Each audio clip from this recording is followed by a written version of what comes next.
हरिओम। तो अब हमने आसन की प्रैक्टिस शुरू कर दी है। आसन देखे थे विपरीत शयन स्थिति के, भुजंगासन सरल हस्त, और दूसरा देखा था भुजंगासन वक्र हस्त। फिर हमने देखा था शयन स्थिति का आसन, पहले विपरीत शयन का फिर शयन स्थिति का। तो शयन स्थिति का आसन हमने कल क्या देखा था? उत्तान पादासन, उत्तान पादासन द्विपाद, उत्तान पादासन एक पाद। आज हम सीखेंगे बैठक स्थिति का आसन और दंड स्थिति का आसन। तो बैठक स्थिति में आज जो आसन हम सीखने वाले हैं उसका नाम है स्वस्तिक आसन। और वो मोस्टली हम ध्यान और धारणा करने के लिए, मतलब मेडिटेशन करने के लिए अक्सर करते हैं। ये बिल्कुल पद्मासन की तरह ही दिखता है।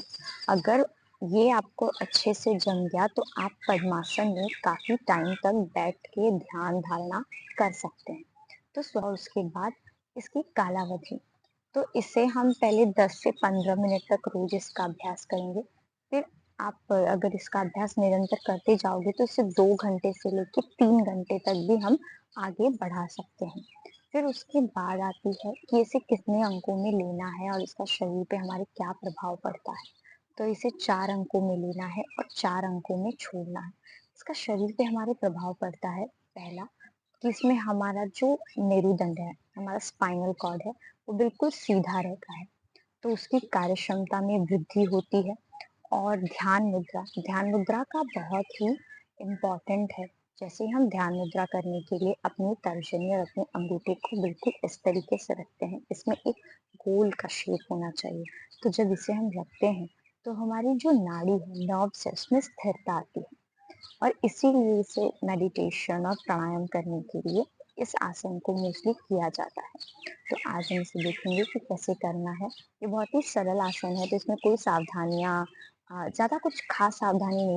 तो स्वस्तिक आसन इसका नाम क्यों पड़ा? क्योंकि इस आसन में एक पैर को दूसरे पैर के ऊपर विशेष विधि से रखकर बैठक स्थिर की जाती है। इस प्रकार की रचना पहले से ही शुभ मानी गई है, इसीलिए इस आसन को स्वस्तिकासन कहा गया है। स्वस्तिक शब्द पैरों के साथ साथ हाथों की भी ऐसी रचना के लिए उपयोग में लाया जाता है। हाथों को आपस में मोड़कर लपेटना स्वस्तिक बंध कहलाता है, इसीलिए इस आसन का नाम स्वस्तिकासन है। ऐसा नहीं है कि इसमें हमारे शरीर की आकृति स्वस्तिक जैसी दिखती है, बल्कि ये इस तरीके से बैठना शुभ माना जाता है, इसीलिए इसे स्वस्तिकासन कहा गया है।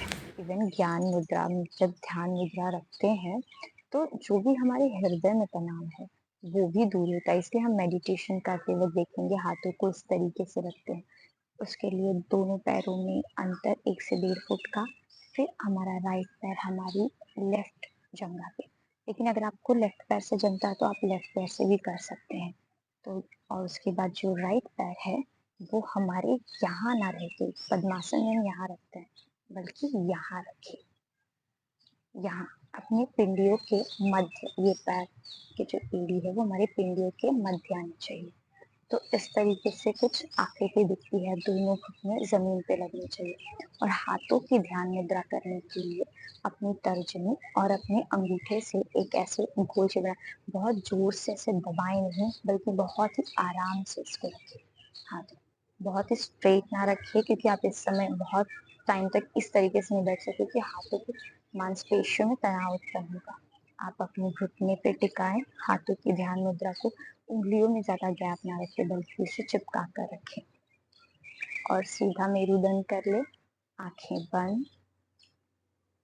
इससे आप कुछ भी नहीं, बस श्वसन पे और श्वसन मंद गति से चलने दें।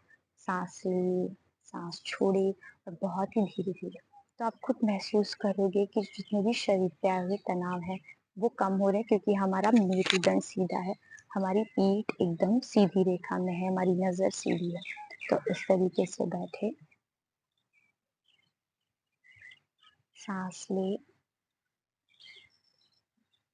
सांस छोड़े, निरंतर ये क्रिया चालू रखें और सिर्फ सांसों पे ध्यान दें।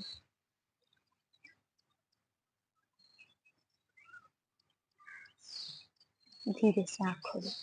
आप देखेंगे कि आप जितना आंखें बंद करेंगे और जितना रिलैक्स होके बैठेंगे तो शरीर में जितने भी तनाव है, मन में कोई भी विचार नहीं आने दें सबसे पहले तो, क्योंकि यही सबसे ज़्यादा इम्पोर्टेंट है। इस आसन में आसन लेने की क्रिया मतलब जो भी हम प्रक्रिया लेते हैं, आसन कैसे लेना है, कैसे छोड़ना, उस प्रक्रिया से ज़्यादा क्योंकि इसे हम ध्यान धारणा प्राणायाम करते वक़्त इस्तेमाल करते हैं, तो बस साँसों के निरंतर चलने दें मंद गति से, श्वसन कैसे लेनी है, कैसे छोड़नी है, बहुत ही आराम से। तो आप देखिए शरीर पे जितने भी तनाव हैं, वो सब कम होंगे क्योंकि ध्यान मुद्रा करने से हमारी नाड़ी स्थिर होती है और जितने भी हृदय में तनाव है, वो सब कम होते हैं। छोड़ने के लिए हमें पहले एक में अपने हाथों को शरीर के बगल में लाना, ध्यान मुद्रा छोड़नी है। 1, 2 में जो पहला पैर ऊपर रखा हुआ है, उसे साइड करें 2, 3 में दूसरा पैर, चौथे में पैर को जोड़ लें।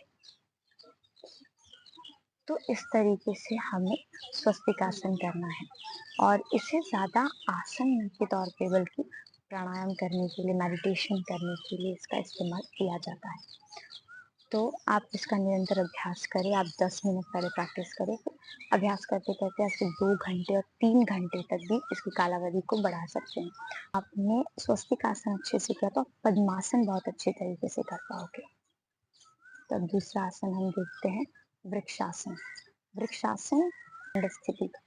वृक्षासन क्यों कहा गया है? क्योंकि इसमें हमारे शरीर की जो आकृति है, वो वृक्ष की तरह एकदम से जैसे कि वृक्ष, पेड़ यहाँ-वहाँ घूम नहीं सकता, एक ही जगह वो खड़ा रहता है, एक जगह स्थिर रहती है और ऊपर की दिशा में ही वो बढ़ता है। तो बिल्कुल हमारे शरीर पे भी हमें स्थिरता रखनी है वृक्ष की तरह और दोनों हाथों को ऊपर और एड़ियों को मतलब ज़मीन से थोड़ा ऊपर लेके जाना है और जितनी भी तनाव है, उसे अपने शरीर से तनाव मुक्त करना है। इसीलिए इसे वृक्षासन कहा गया है और इसका कोई संबंध नहीं है वृक्षासन से। अब इसकी कालावधि, इसे 30 सेकंड तक कर सकते हैं और निरंतर अभ्यास करते रहने से इसे 1 या 2 मिनट तक भी बढ़ा सकते हैं। वृक्षासन करते क्यों हैं? क्योंकि हम जब आसन कर रहे होते हैं, तो बहुत ज़्यादा शरीर में तनाव कहीं उत्पन्न होता है, कहीं हम दूसरा आसन करें तो हमारे हाथ, हमारे पैर, तो उसमें तनाव उत्पन्न होता है। तो सब आसन करने के बाद हम ये आराम करने, जितने भी तनाव शरीर में आए हैं, उसे दूर करने के लिए हम वृक्षासन करते हैं। तो वृक्षासन हम 2 अंकों में लेते हैं और 2 अंकों में छोड़ते हैं। पूर्व स्थिति है दंड स्थिति। तो धीरे और एक में दोनों हाथों को सांस लेते हुए ऊपर ले जाएंगे और 2 में अपनी एड़ियों को जमीन से ऊपर उठाएंगे और टो पे खड़े रहेंगे और जितना हो सके उस शरीर के तान को दूर करें। हम जैसे सुबह उठ के अंगड़ाई लेते हैं तो उसी तरीके से आसन करते वक्त हम स्थिर करते हैं, लेकिन तभी भी कहीं ना कहीं उसमें तनाव उत्पन्न होता है।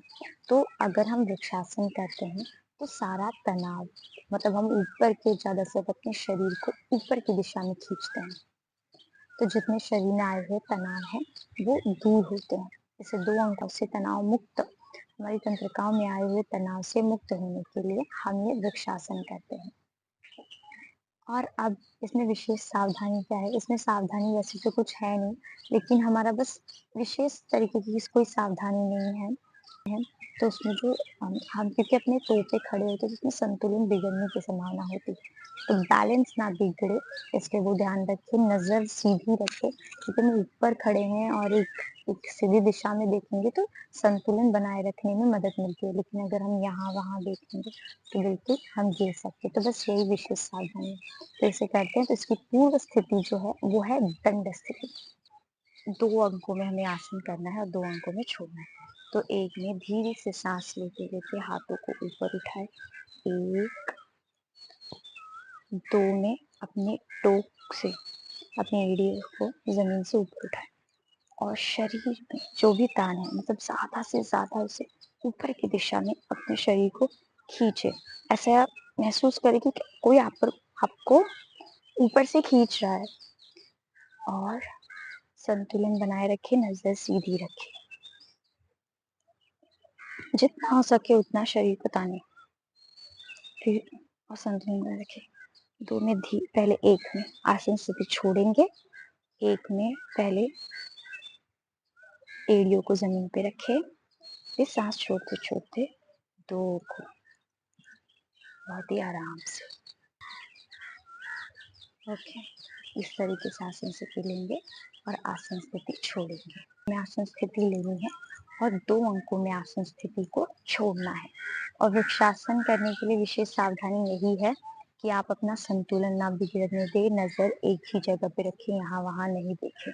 आपने जैसे यहाँ-वहाँ देखा, आपका संतुलन बिगड़ा, आप गिर सकते हैं, पैर ट्विस्ट हो सकता है, तो आराम से करें।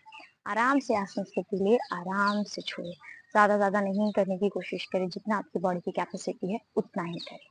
और यदि आपको कुछ नहीं समझा या मैं बहुत फास्ट जा रही हूँ, बहुत स्लो जा रही हूँ, तो प्लीज़ कमेंट बॉक्स में कमेंट करें and please like, share and subscribe. Hari Om.